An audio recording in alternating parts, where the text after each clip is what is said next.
আসসালামু আলাইকুম। সংবাদে আপনাদের সবাইকে স্বাগত জানাচ্ছি। আমি ফিরোজ তোহা। শুরুতেই আরবে কেবলস সংবাদ শিরোনাম। বাংলাদেশের সর্বশেষ গুরুত্বপূর্ণ আপডেট সংবাদে আপনাকে স্বাগত। শুরুতেই সংবাদ শিরোনাম, পরে বিস্তারিত। শুরুতেই জানাবো, দিল্লিকে সম্পর্ক এগিয়ে নেওয়ার আহ্বান পররাষ্ট্র উপদেষ্টার। বাংলাদেশ ভারত সম্পর্কের যে অবনতি হয়েছে ৫ই আগস্টের পর থেকে তা পরিবর্তন করে দিল্লির সঙ্গে সম্পর্ক এগিয়ে নেওয়ার আহ্বান জানিয়েছেন বাংলাদেশের পররাষ্ট্র উপদেষ্টা তৌহিদ হোসেন। আজ জাতীয় প্রেস ক্লাবে আয়োজিত এক সেমিনারে আহ্বান জানান তিনি। এরপর জানাবো, ভারতীয় হাইকমিশনকে যে বার্তা দিল বিএনপির ৩ সংগঠন। বাংলাদেশে নিযুক্ত ভারতীয় হাইকমিশনার প্রণয় ভার্মা বরাবর স্মারকলিপি দিয়েছে বিএনপির ৩ অঙ্গ সংগঠন, যুবদল, স্বেচ্ছাসেবক দল ও ছাত্রদল। তারা আসলে স্মারকলিপিতে কি লিখেছে এ বিষয়ে গুরুত্বপূর্ণ সংবাদ জানাবো, সঙ্গেই থাকুন। এদিকে যুবলীগ নেতার বাড়িতে আগুন, ২ জনের মৃত্যু। মৌলভীবাজার মোস্তফাপুর ইউনিয়নের এক যুবলীগ নেতার বাড়িতে অগ্নিকাণ্ডের ঘটনা ঘটেছে। এই ঘটনায় শ্বাসরোধ হয়ে ২ জনের মৃত্যু হয়েছে। আজ শহরতলির মোস্তফাপুর গ্রামে এই ঘটনা ঘটে। ফায়ার সার্ভিসের সদস্যরা গিয়ে আগুন নিয়ন্ত্রণে আনেন। এই ঘটনায় এলাকায় শোকের ছায়া নেমে এসেছে। এবারে জানাবো, শ্রমিকদের ২ গ্রুপের মধ্যে সংঘর্ষে পুলিশসহ আহত ১০।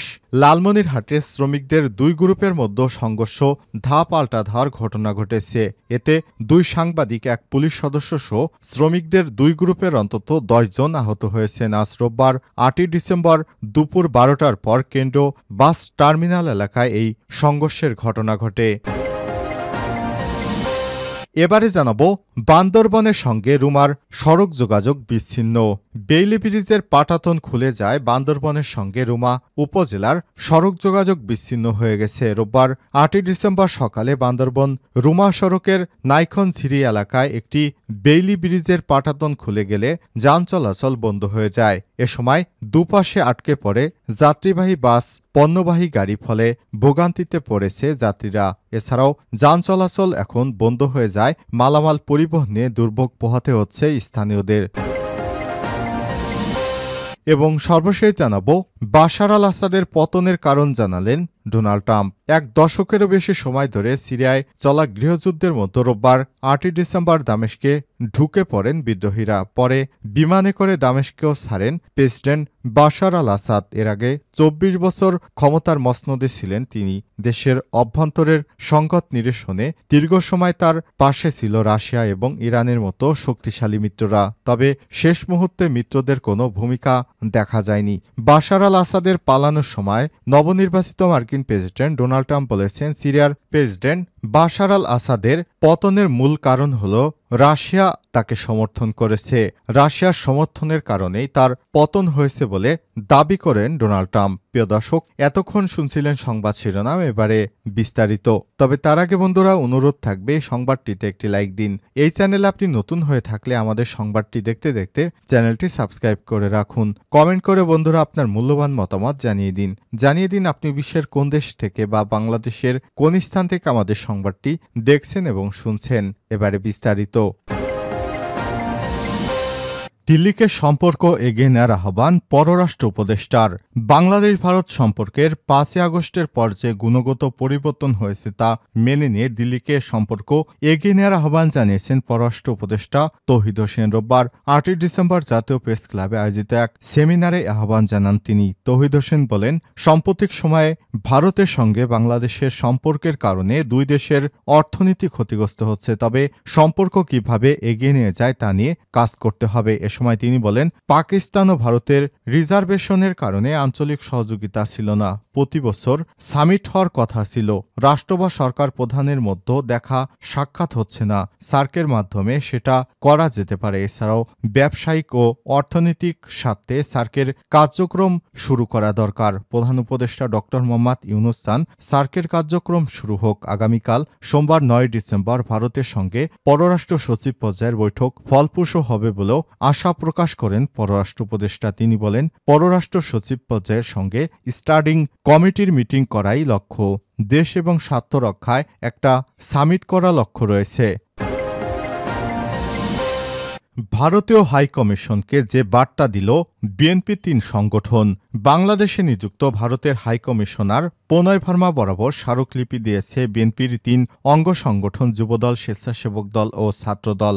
রোববার ৮ই ডিসেম্বর ধারাবাহিকভাবে ভারতীয় হাইকমিশনে এই স্মারকলিপি দিয়ে আসে ৬ সদস্যের প্রতিনিধি দল। বিএনপির ৩টি অঙ্গ সহযোগী সংগঠনের ৬ সদস্যের প্রতিনিধি দলে ছিলেন বিএনপির জাতীয়তাবাদী যুবদলের কেন্দ্রীয় সভাপতি আব্দুল মোনায়েম মুন্না, সাধারণ সম্পাদক নুরুল ইসলাম নয়ন, জাতীয়তাবাদী স্বেচ্ছাসেবক দলের সভাপতি এস.এম. জিলানী, সাধারণ সম্পাদক রাজীব আহসান, জাতীয়তাবাদী ছাত্রদলের সভাপতি রাকিবুল ইসলাম রাকিব এবং সাধারণ সম্পাদক নাসির উদ্দিন নাসির। বিষয়বস্তু হিসেবে সাম্প্রতিক অবন্ধুসুলভ ঘটনাবলী নিয়ে গভীর উদ্বেগ লিখে স্মারকলিপিতে বলা হয়েছে, আমরা বাংলাদেশ জাতীয়তাবাদী দল, বিএনপির অঙ্গ সহযোগী সংগঠন জাতীয়তাবাদী যুবদল এবং জাতীয়তাবাদী স্বেচ্ছাসেবক দল ও জাতীয়তাবাদী ছাত্রদলের পক্ষ থেকে এই মর্মে গভীর উদ্বেগ ও বিস্ময় প্রকাশ করছি যে দুনিয়া কাঁপানো ছাত্র জনতার অভাবনীয় তুমুল আন্দোলনে স্বৈরাচারী শেখ হাসিনা আপনার দেশে পালিয়ে যাওয়ার পর আপনারা তাকে আশ্রয় দিয়েছেন। অতএব আপনার দেশের অতি উগ্রবাদী নেতৃত্ববৃন্দ এবং বিশেষ করে কতিপয় সংবাদ মাধ্যম ও মিডিয়া বাংলাদেশের এই গণশত্রু শেখ হাসিনা ওয়াজেদকে পুনর্বাসন এবং বাংলাদেশের শান্তিপূর্ণ পরিবেশ অস্থিতিশীল করার নিমিত্তে একের পর এক অজ্ঞ অর্বাচীনের ন্যায় কাজ করে যাচ্ছে, যাতে স্পষ্ট প্রতিনিয়ত হচ্ছে আমাদের বন্ধু রাষ্ট্র ভারতের বন্ধুত্ব ছিল হাসিনার সঙ্গে, বাংলাদেশের জনগণের সঙ্গে নয়। আবারও বলা হয়েছে, হাসিনা এখন বাংলাদেশের নিরাপত্তা এবং অস্থিতিশীল পরিবেশ বজায় রাখার জন্য হুমকি হয়ে উঠেছে। একদিকে তিনি বাংলাদেশে ভিন্ন দলমতের মানুষের ঘরবাড়ি সম্পত্তি জ্বালিয়ে দেওয়ার হুকুম দিচ্ছেন, অপরদিকে যারা তার বিরুদ্ধে মামলা করেছে তাদেরকে হত্যা করার হুমকি দিচ্ছেন। ভারতের নিরাপদে আশ্রয় থেকে বাংলাদেশের পরিস্থিতি অস্থিতিশীল করার এই অপচেষ্টা বাংলাদেশের জনগণ ইতিবাচকভাবে নিচ্ছে না। আপনি সম্যক অবগত আছেন যে গত ২ ডিসেম্বর ২০২৪ আগরতলায় বাংলাদেশ সহকারী হাইকমিশনে ন্যাক্কারজনক হামলা চালানো হয়েছে। নৈতিক পদস্থলনের কারণে ইসকন থেকে বহিষ্কৃত সাবেক ইসকন নেতা শ্রী চিন্ময় কৃষ্ণ দাসকে গ্রেপ্তারের প্রতিবাদে উগ্র হিন্দুত্ববাদী হাজার হাজার মানুষ যখন রাষ্ট্রীয় মদত এবং প্রশ্রয়ে বাংলাদেশের সহকারী হাইকমিশনে হামলা করেছিল, তখন নীরব দর্শকের ভূমিকা পালন করেছে আপনাদের দেশের আইনশৃঙ্খলা রক্ষাকারী বাহিনী। প্রাপ্ত বিবরণগুলো চূড়ান্তভাবে প্রমাণ করে যে পূর্ব পরিকল্পিতভাবে বাংলাদেশ সহকারী হাইকমিশনের প্রধান ফটক ভেঙে বিক্ষোভকারীদের প্রাঙ্গণে আক্রমণ করার সম্মতি দেওয়া হয়েছিল। এই প্রতিক্রিয়ায় স্থানীয় আইন প্রয়োগকারী সংস্থার সদস্য উপস্থিতিতে তারা জাতীয় পতাকার খুঁটি ভাঙচুর করেছিল।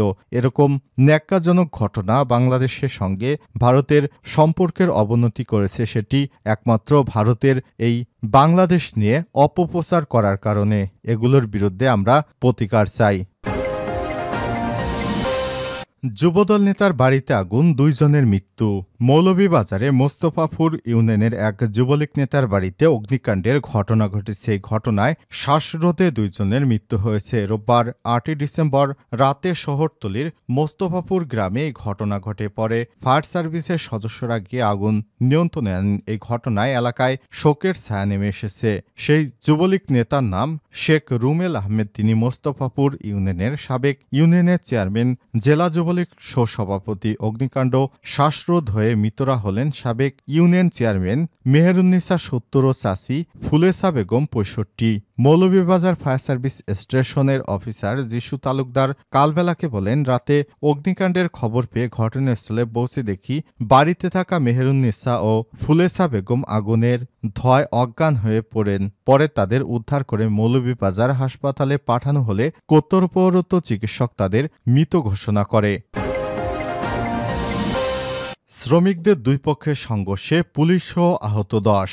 লালমনিরহাটে শ্রমিকদের দুই গ্রুপের মধ্যে ভয়ঙ্কর সংঘর্ষে ধাওয়া পাল্টা ধাওয়ার ঘটনা ঘটেছে। এতে ২ সাংবাদিক ও এক পুলিশ সদস্য সহ শ্রমিকদের দুই গ্রুপের অন্তত ১০ জন আহত হয়েছে। রোববার ৮ই ডিসেম্বর দুপুর ১২টার দিকে জেলার কেন্দ্রীয় বাস টার্মিনাল এলাকায় সংঘর্ষের ঘটনা ঘটে।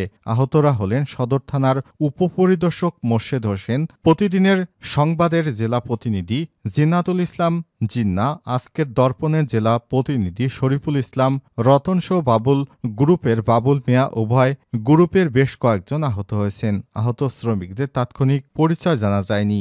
জানা গেছে লালমনিরহাট জেলা বাস, মিনিবাস, কোচ ও মাইক্রোবাস শ্রমিক ইউনিয়নের পুরনো রেজিস্টার নম্বর 2493 বহাল রাখার দাবিতে শ্রমিক নেতা বাবলু নেতৃত্বে একটি পক্ষ মিছিল নিয়ে কেন্দ্র বাস টার্মিনালের দিকে আসতে থাকে। একসময় টার্মিনালের অপর পক্ষ একই সংগঠনের নতুন রেজিস্ট্রেশন পার প্রক্রিয়া নিয়ে একটি সমাবেশ করছিল। শ্রমিক নেতা বাবলুর নেতৃত্ব দেয়া মিছিলটি লালমনিরহাটের কেন্দ্রীয় বাস টার্মিনালে পৌঁছলে উভয় পক্ষের মধ্যে উত্তেজনা সৃষ্টি হয়। প্রথমে ইটপাটকেল ও পরে সংঘর্ষ ধা পাল্টা ধাওয়ার ঘটনা ঘটেতে পুলিশ সদস্য, 2 সংবাদকর্মী সহ শ্রমিকদের 2 গ্রুপের অন্তত 10 জন আহত হয়। বর্তমানে পরিস্থিতি পুলিশের নিয়ন্ত্রণে রয়েছে।